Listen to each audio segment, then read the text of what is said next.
Is the Bible the literal word of God? How do you make sense of the words that make up the Bible? I think the best way to get at the Bible is to think of it as a library, not a book. So it's a collection of books, right? From a wide variety of periods, different authors, different audiences, and different genre. So in the Bible, you find poetry, you find song, you find something like history, not in our sense, but something like history. You find gospel, which is its own genre. You find epistolary literature like Paul. You find apocalyptic. There's all this in the Bible.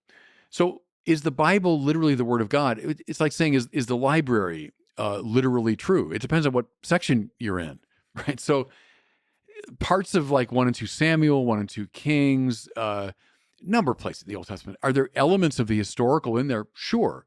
But it's theologically interpreted history. It's not like our sense of history of, give me 10,000 footnotes and, I'm going to look at all the source material I can possibly find. It's more like ancient history, like Herodotus, people like that. But then there's poetry and there's myth and there's legend and there's song and all that stuff in the Bible. So God breathes through all of it, I would say. He inspired all of it, right? Inspirare. He's breathing through all of it. God is speaking through all of it. But he speaks in different voices. He uses different human instruments, and he uses different genre and different types of language.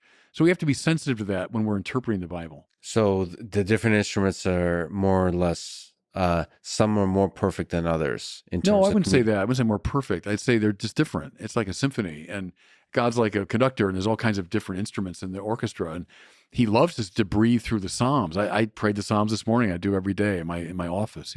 Those are songs. They probably were literally sung, most of them at one point. He breathes through apocalyptic, like we're reading the book of Revelation now in the Easter season, and it's this wild and woolly book. It should be filmed by Spielberg or somebody today. And he speaks through the Gospels.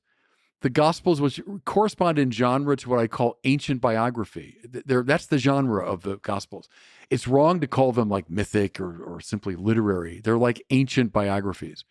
You have the Pauline letters, which are about, particular cities that Paul was visiting and particular people he knew. So you just got to be sensitive to the genre all the time.